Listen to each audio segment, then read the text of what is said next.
Parti pour ce quintet avec un départ qui a été assez bon à l'extérieur, même très bon pour Brooklyn Blue qui prend l'avantage. Brooklyn Blue qui a pris l'avantage avec en deuxième position By and By. Un bon départ également pour Clyde Barrow et tout à l'extérieur, l'une des favorites de ce quintet. Le numéro 8, Capella de Vries, va venir aux avant-postes avec également Boris de Cara. Ça s'est très mal passé pour Bayoko Sato, le numéro 15 qui est au grand galop et disqualifié dans quelques instants, de même que le numéro 12, Belle d'Hermès. Premier tournant, Brooklyn Blue qui est un cheval rapide en partant, a pris la tête avec dans son dos By and By. Bien parti également et bien placé Boris de Cara. À l'extérieur, Capella de Vries qui poursuit son effort. Clyde Barrow est lui calé à mi-peloton avec dans son dos Bonheur de Nez. Un peu plus loin, Cesario Bello qui se retrouve dans la dernière partie du peloton aux côtés de Clovis Montaval. Qui commence à se rapprocher dans le wagon de la troisième épaisseur. C'est l'un des concurrents assez en vue, un cheval qui peut aller de l'avant. Le numéro 4, Clovis Montaval qui progresse derrière Caline de Fleur.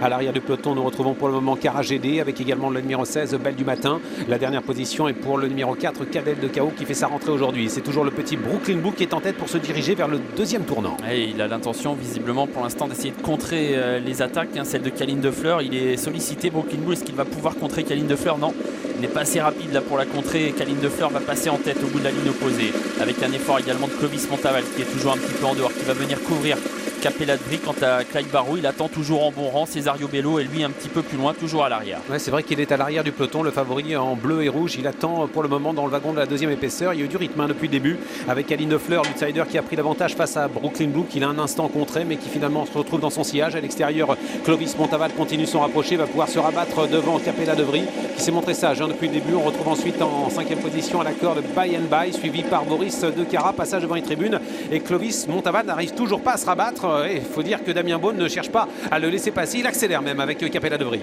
Qui prend la tête à un tour de l'arrivée. Capella de Vries qui a relayé Caline de Fleur. Clovis Montaval qui est toujours en dehors avec dans le dos des premiers Brooklyn Blue, Boris de Cara, Clyde Barrow qui attend toujours son heure, 5-6e aux côtés de By and By. Un peu plus loin, Bonheur de Nez et Cesario Bello. Et Clovis Montaval accélère encore, il va essayer de prendre la tête face à Capella de Vries qui l'a contré devant les tribunes. Il y a match depuis le départ dans ce quintet avec en troisième position à la corde de Caline de Fleur, avec à sa hauteur Boris de Cara. La position de Gabi Gilormini est très difficile parce qu'il a été contré. Maintenant ça se devient mission impossible pour Clovis Montaval qui se retire, ligne d'en face désormais. Avec Boris de Cara qui va peut-être attaquer la jument de tête Capella de Vries. Clyde Barrow est très bien placé en embuscade dans le dos des premiers avec Caline de Fleur, avec un peu plus loin Bonheur de Nez, Cesario Bello qui attend toujours, Brooklyn Blue qui est bloqué à la corde, tout comme By and By. On était sur le pied de 14-3 au poteau des 1000 derniers mètres, direction le dernier tournant. Capella de Vries qui a fait beaucoup d'efforts, essaie de garder l'avantage, mais elle est sous la pression de Boris de Cara. La position était idéale pour Clyde Barrow qui se fait ramener sur un plateau, dernier tournant. Attention également à Cesario Bello qui patiente pour le moment derrière le numéro 10, Bonheur de Nez. Pendant finale, Capella de Vries qui essaye de contrer Boris de Cara qui lui met vraiment la pression. Clyde Barrow est toujours là, Bonheur de Nez